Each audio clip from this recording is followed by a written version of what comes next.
Recording studio Alamnagar Madhepura.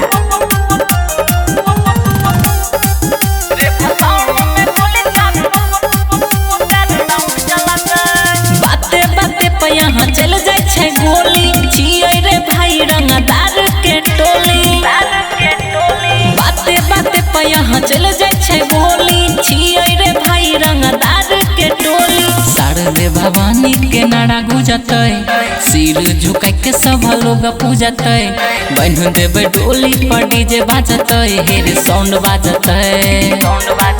रे भसान में गोली 4 राउंड चलता है, रे भसान में गोली 4 राउंड चलता है, रे भसान में गोली 4 राउंड चलता है। रे भसान में गोली 4, रे भसान में गोली 4 मिक्स बाय संजीत साजन।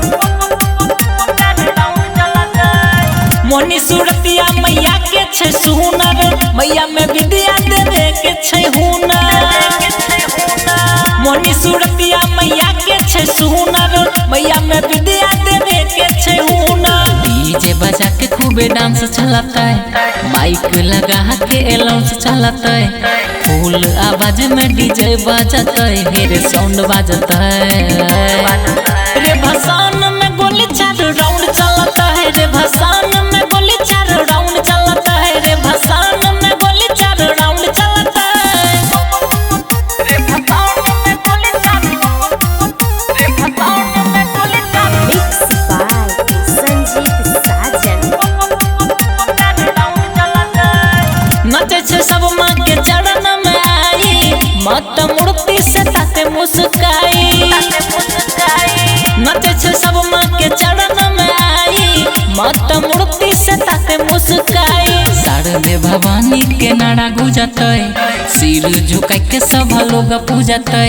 बन देवे डोली पर डीजे बाजते, हेरे साउंड बाजते। रे भसान में गोली 4 राउंड चलता है, रे भसान में गोली 4 राउंड चलता है, रे भसान में गोली 4 राउंड चलता है। अनोखा digital recording studio Alamnagar Madhepura.